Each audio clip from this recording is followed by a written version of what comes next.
What's up, YouTube? I'm Mike. Today I'm going to try something a little bit different. One of the biggest reasons I don't make as much content on this channel as that I really want to is I always feel like I have to have like some kind of really specific bodybuilding oriented content that I want to shoot, or I try to like be as cohesive as possible and provide as much data as possible about various different topics, and so that leads to like a limited amount of content. And when I set this camera up here last night, it's sitting up on my desk where I can easily light it, and it's real convenient. And so I thought maybe I would just sit down in front of the camera more often and just talk about my various experiences, because you guys seem to enjoy listening to me rant, and maybe I can help some people with some of the different things that I've gone through in my lifetime. And so today what we'll be talking about, as you can see from the title, is addiction. Something that's popped up in my life again recently. And I kind of had this attitude on my channel, like I probably even said that like I'm a recovering drug addict, or maybe a high functioning drug addict. And the reality is I guess that's true, because while most people don't view steroids in the same way that they view street drugs, the reality is that a lot of these compounds are psychoactive. They are addictive, even if it's through different pathways. And so what I decided to do, just to see how this works, is sit down and shoot a video and kind of walk you through my experience with addiction and give you some of the tools that I've used in my lifetime to combat it. Because I've had, my brother died of his addiction. He was a opiate addict, and it killed him. And I've got some family members that are dangerously close to being in the same situation. So it's certainly a problem that a lot of people face. And my way of coping with it is somewhat different than I think is stereotypical. So fucking strap in. I'm gonna take you on a little bit of a history ride with how I got to where I am today. So when I was in high school, man, I was like fucking uber nerd of uber nerds. Like I weighed 125 pounds. I was a straight A student. I didn't get in any trouble. I was in all the honors classes, and like I was like the nerdiest fucking kid in school. And because of that, I got exactly 0 girls. And that was something that I really struggled with a lot. And then around my junior year, like the depression that I felt from lack of, dating opportunities, like all my friends are going to fucking dances, they're going to fucking football games, pep rallies, and I was just like fucking chronically alone. Like I had a computer when I was real young. My dad got me a computer when I was all the way back in '93, when I was 13, when they were like desktops were first a thing. And so I was already, man, like way back, like I graduated high school in '99. So way before like the chronically online fucking computer game losers, like I was already that guy who was kind of recoiling from society. And it's obviously catastrophic in the dating game. And so I had a buddy that worked at this company that I worked with, and we started drinking. I was hanging out with some older people and started drinking a little, smoking a little weed. And I loved the drinking. I hated the weed. I don't know. I still to this day hate marijuana. I don't know how anyone can use this drug with any kind of frequency. I just it doesn't seem to matter the dosage. Like I have fun on it sometimes, like take like a little 5 milligram gummy or some shit, and my wife and I have a good time. But more often than not, I just get fucking paranoid, disassociated, just feel like shit. I've had so many like catastrophically bad experiences on fucking THC. I'm more scared of THC than I am of LSD. Like I love LSD. I've done a mountain of acid in my life, and I would take that any day of the week over THC. But nevertheless, so I started kind of getting out of my nerdy phase, and I fell in love with a movie called Fear and Loathing in Las Vegas. I talked about this in my previous video, and like I started fucking trying to emulate Hunter S. Thompson in this movie. I had like the fucking bucket hat. I was smoking cigarettes at the time, and I got one of those like little mouthpiece things where you put your fucking cigarette in. Back in the day, it was like supposedly designed to reduce the tar and nicotine, but it just fucking looked cool to me. And so I had the bucket hat and the little fucking cigarette holder, and I started smoking a little weed, not a lot, and I kind of just started getting less uptight. And this really popular girl in my school took notice of me, which is weird because like I was a fucking social pariah. Her name was Shauna, and she was fucking hot. And this girl, I won't give you like the whole details about how we hooked up. That's a story in and of itself, but basically one thing led to another, and we got into a relationship, and very soon into it I found out that she did cocaine. And like I said, like I had dabbled like a little bit with weed, but I was like one of those like say no to drugs kids. Like I drank the Kool-Aid fucking completely. You know, I thought like you do cocaine one time and your fucking brain is destroyed. You remember like the fucking old like 1990s like fucking 80s Ronald Reagan fucking commercial? They like, this is your brain on drugs, and they fucking crack the egg and shit. Like I believed that shit completely. My dad was super conservative. My mom didn't drink a drop of alcohol. My dad drank, but he didn't do any drugs. Super conservative. So I wasn't around anybody who could like give me like some perspective on this. And so when I found out she was doing cocaine, it was literally heartbreaking to me. Like I was like, oh my God, I've got to break up with this girl. She's this horrible, terrible person. One thing led to another. We did temporarily break up, and when we did, I did the fucking worst thing like imaginable. I was trying to figure out a way to have an excuse to get back at this girl, and so I went out for the first time and sourced cocaine. And so I got like a little, what was it back in there? Like a teener of Coke, you know, like just like a little bit of Coke, and I had never done it. And so I've got this Coke now, and I want to impress this girl, and I'm fucking 18, and my dad had long since kicked me out of the house. That's a whole different thing. I was living with like a family friend and still trying to go to high school. And so now I start like experimenting with Coke, doing like these little teeny tiny little bumps. And as it would have it, I mean, shocking, right? Cocaine's awesome. I fucking loved it. And so I started doing a little bit more here and there. And it just so happened that right when I found Coke was when a band called Lit wrote a song. I don't think the name was I Love the Cocaine. I think it was called, maybe it was, I think the band name was Lit. But anyway, the lyrics were, I love the cocaine, I love the cocaine. And I bought that CD from fucking, what was that store back in the day called? Circuit City, back when we used to actually go to the store and buy compact discs to go fucking put in your fucking CD player in the car. And so I would just be all fucking hopped up on cocaine, driving around with windows down, screaming fucking I love the cocaine out the window. And so I go find this girl again, and as fate would have it, she was like upset about our breakup, and she was trying to get clean off cocaine for me.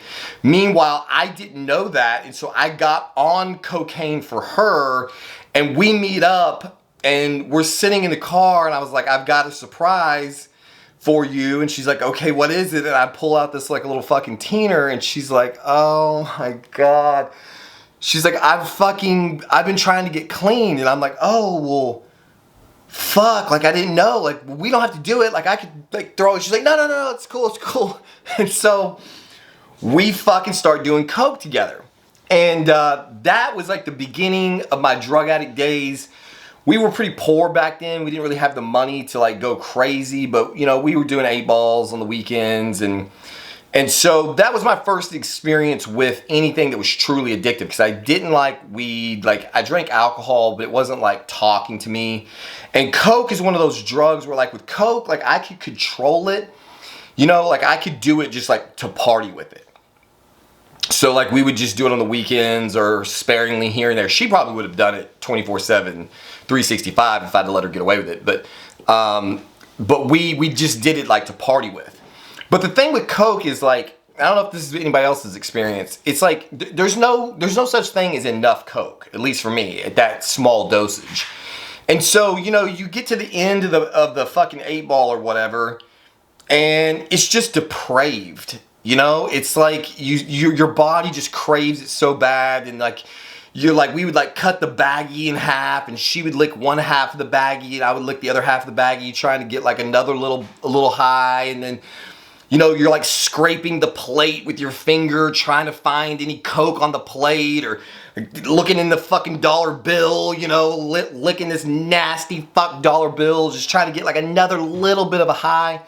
And that's one of the things I hated about Coke. It was just like, you could not just like do Coke and like fucking just, like I couldn't. Just like do Coke and they'd be like, that was fun, time to go to bed. You know, it was always just like this depraved thing at the end, and then the sleep's real shitty, and basically any upper totally breaks my dick. So some people like to get high on Coke and have a bunch of sex. Like, I can't even find my dick on Coke. It's totally like fucking gone. It just disappears like a turtle. It just pulls all the way back, and it's like, no, fuck you, leave me alone. So there's no sex. So we would just stay up all night, just fucking drinking like pitchers of Kool-Aid and just jabbering 90 miles an hour about all these things. And it was a blast. And let me get a drink.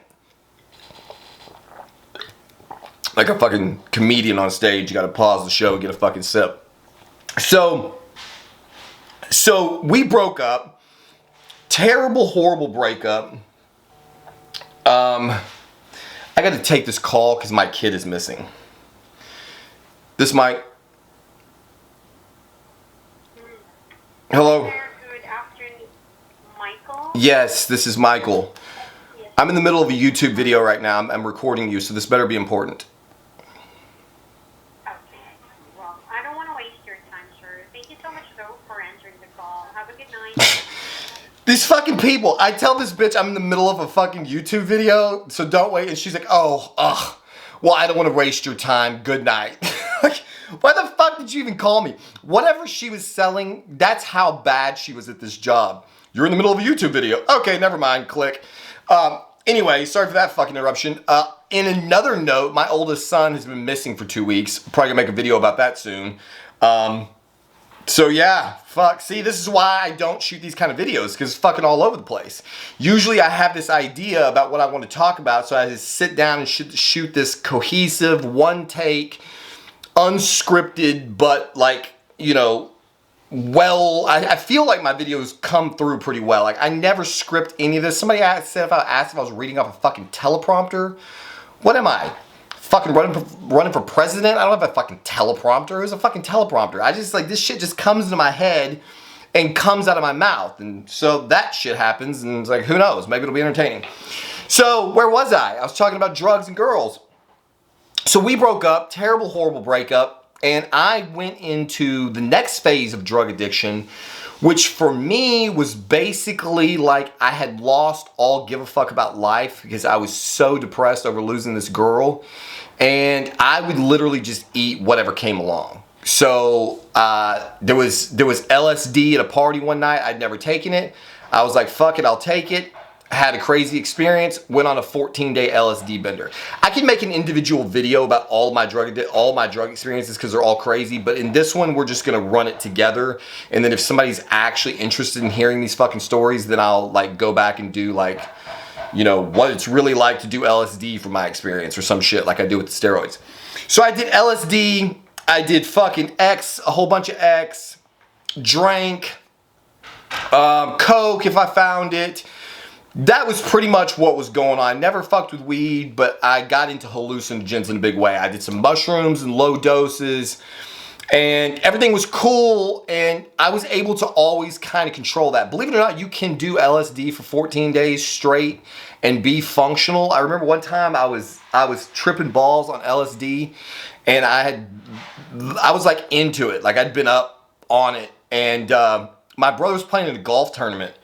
And my brother, who's now deceased, was playing in a golf tournament, and he needed a caddy or some shit. And he calls me up and he's like, "Hey, bro, will you come caddy for me?" And I'm like, "Dude, I'm fucking high as a kite on fucking acid right now. He's like laughing. He's like, so what, dude? Just fucking come anyway. And so I caddied like fucking 18 holes one day on an August afternoon, just sweating buckets. And just like the whole time we're playing golf, I'm just like staring at the clouds and everything's all fucked up. And, you know, somebody hits a fucking drive and the ball's like a tracer round, you know, going down the fairway. So I'm like just giggling and laughing. There's no telling what people must have thought with my stupid ass out here carrying golf clubs. It's like staring at the clouds like the fucking revelation was coming down from them. So that's what I did. It was just one dumb fuck ass experience after another. And it was otherwise good. It didn't seem to really affect my ability to work. I had a job at the time. And then I fell off the wagon, and one thing led to another. I went through some different jobs. And then one day I was on this one job, which again, I won't get into all the details. And this guy, they were doing drugs in the front seat. I was sitting in the back seat of this like fucking SUV. And this guy's like, hey, you want to do meth? And I'm like, what, meth? What? And he's like, yeah, and they're like fucking smoking meth. They're twisting the bubble, you know? And I was not really into smoking shit like that. Like I never fucked with crack or anything. And I was like, nah, that shit makes me sick, dude. He goes, well, you could snort it. And I'm like, oh, okay. I knew nothing about meth other than it was supposed to be terrible for you.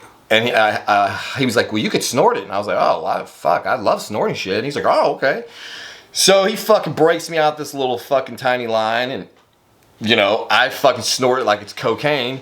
Just fucking rip it back. And then, you know how it is. If you've ever done meth, in about 3 seconds, the entire side of your face catches on fire. And I'm like, holy fuck. And he's like, yeah, shit burns, doesn't it? And I'm like, fuck yeah. But there was some combination of the burn and the drug taking hold where I felt like I had come home. Like it felt like a biblical experience. Like when the crystal ran across my face and then the fucking receptors started soaking up all the fucking meth and the dopamine started, I felt like I must have levitated off of the fucking ground, like Jesus was calling me home, like I was Elijah the prophet from the Bible or something. I was not going to taste death. I was just going to go straight to the fucking pearly gates. Like that's how transformative fucking speed was the first time I did it. Now this is back in the day where we used to get good dope. I've fallen off the wagon not terribly, horribly long ago, and there was the shit going around. Back in the day, we got the good red phosphorus. I don't know if I can talk about this on here. Red Fred and I, anybody know what that means? The fucking ephedra dope. Anyway, it was good, fucking potent, clean. And so I had a new love affair and I went off the fucking reservation in a major way. So this video is probably getting very long. So what happened was the meth took my soul in much the way that Gucci and Louis and Versace and fucking Valentino and the list goes on have done to me recently. And it flew away with it. And I found myself in the depths of an uncontrollable addiction that led me to losing my job, my apartment, everything that I owned, being completely outcasted by my entire family, and I ended up homeless on the street. So I was literally full-blown homeless. I was sleeping in bus stops. I slept in a fucking tree one night. tried to sleep in car washes. I used to sleep on the floor in the fucking bathroom in like Taco Cabana because it was open 24 hours a day until like somebody came in there and fucking kicked me out or whatever. And then I figured out that trying to sleep at night on the street is dangerous and shitty, and that if you go to Denny's, you can get bottomless coffee. So you buy one fucking 99-cent coffee and they'll just refill that shit all night. So I used to just sit in there in Denny's. Like I figured out the bus schedule in DFW where I live. And so like I had it all mapped out where the last bus that would run in this certain area would stop running at like 12:45 at night. And the next bus would come at like 5:45 in the morning. And so I had some hours to burn. And so I would walk from the bus station down to the Denny's, and I would sit in the Denny's and just drink cups of coffee at 99¢, one 99-cent cup of coffee, free refills, all night long. And I would just write in these journals, like you'd be on speed and you'd just be fucking writing nonstop. Like I was one of those tweakers. Like I'd go sit in a fucking closet somewhere, like fucking, what's the guy from Lord of the Rings? Whatever that fucking guy, my precious, that fucking Gollum. I would just be like huddled up in a fucking corner just writing vigorously like song lyrics and fucking crazy ass stories and all kinds of shit.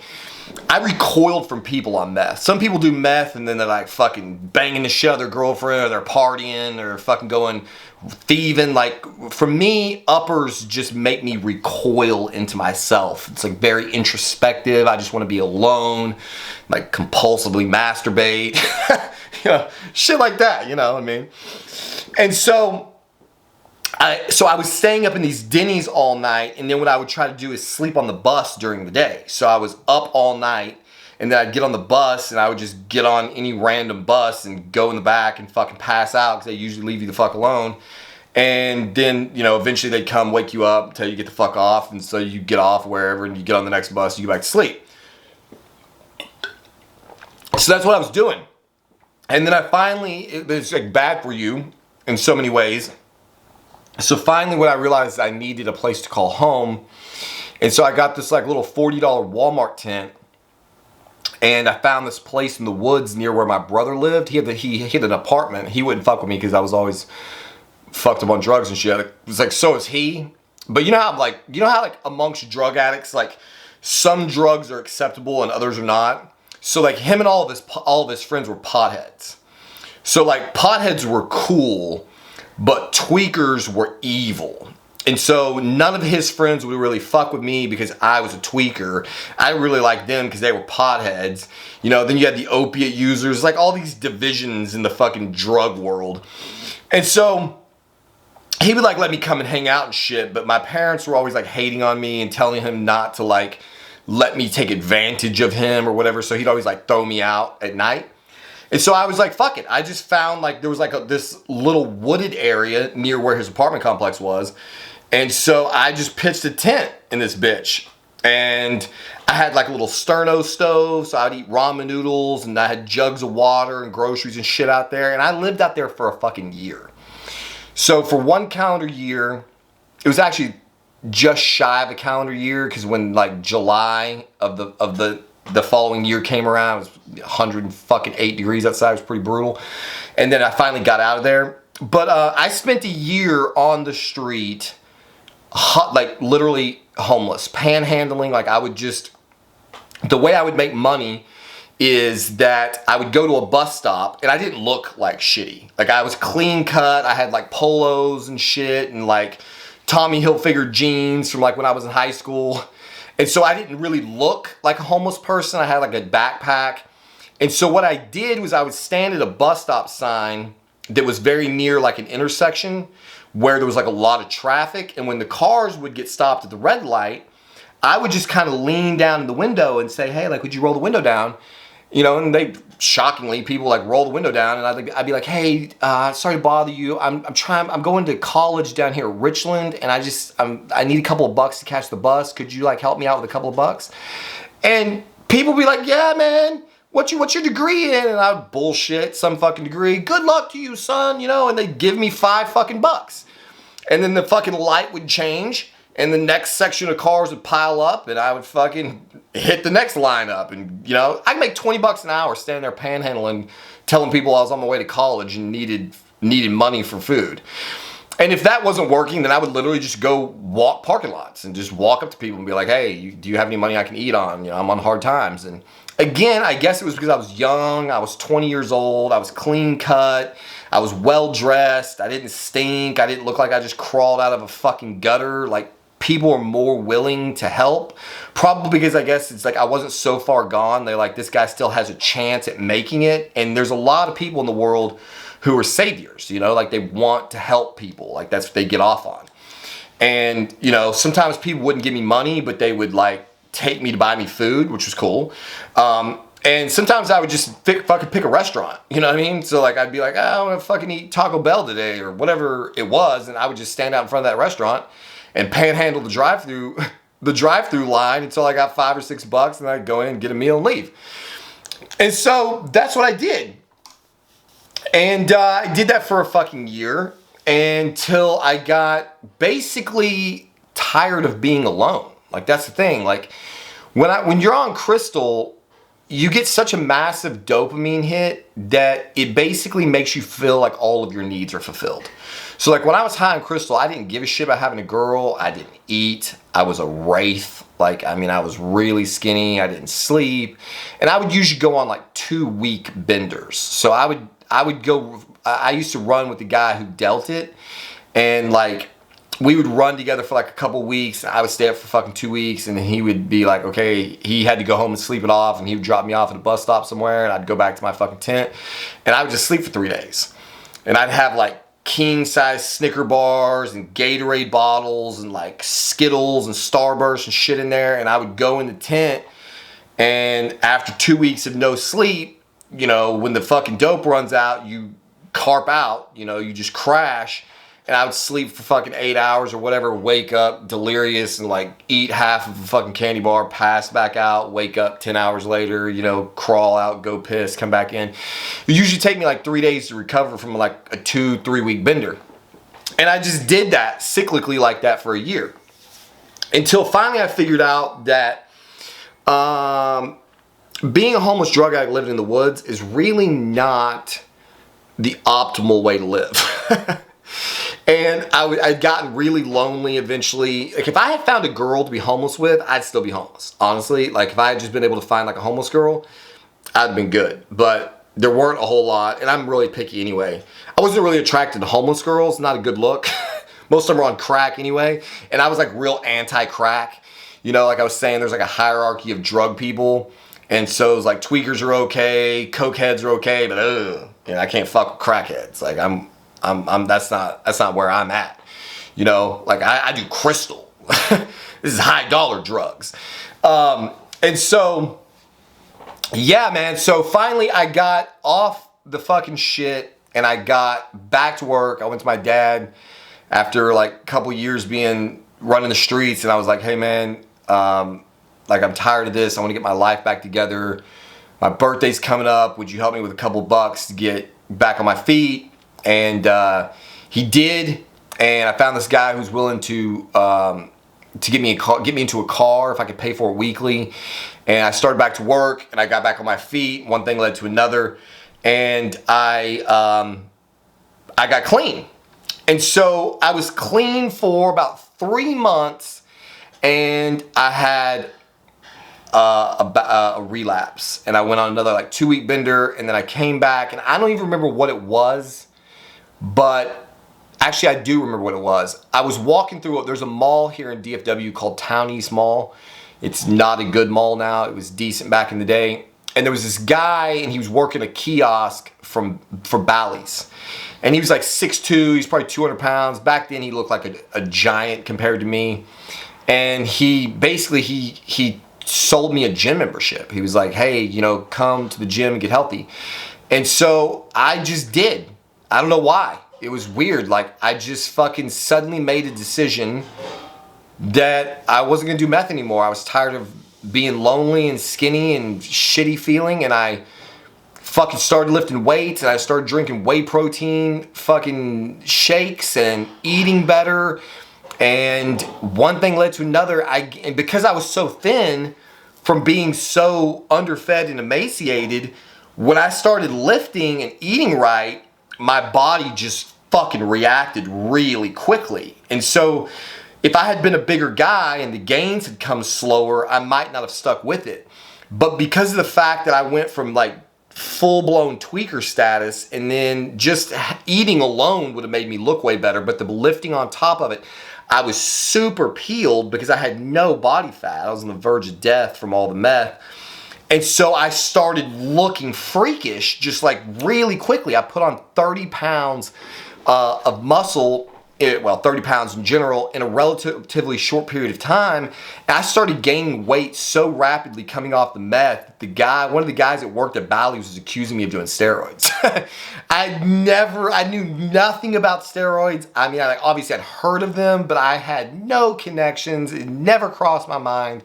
It was just that I was all sucked up on street drugs, and then I started lifting, and so I started building muscle on this really lean frame really rapidly, and I didn't know at the time that I have pretty decent muscular genetics, and so my fucking physique just started morphing really quick, and in a matter of 6 months time, I'd gone from like 120 to 157 muscle, super fucking peeled still. I wasn't putting on any body fat.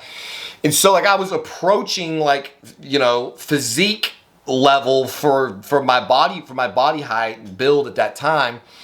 And I got fucking hooked on it. And that's all I cared about. And so I went from this guy who was, you know, totally off the rocker, living for the drugs, living for you know, chasing the high, to counting every calorie, getting up in the middle of the night to drink Monster Milk whey protein fucking drinks, taking the creatine monohydrates and you know, the carb supplements and trying to make sure I got my macros and everything. And so everything started happening for me. My body started looking much better. People started reacting to me. The way people reacted to me from the homeless guy to this guy who's now in pretty decent shape was night and day. And so everything, as far as my brain could tell, bodybuilding was like, it was like God, it saved me, because everything in my life made this massive 180-degree change. My body looked substantially better. I felt substantially better. Everybody in my life treated me substantially better. So like when your brain forms reward pathways, like nothing could be any better than this. And so it basically just trained my brain to believe that bodybuilding is the answer to all of your problems. And I just poured myself into it. And within I guess I probably was lifting maybe a year total before I walked into a tanning salon.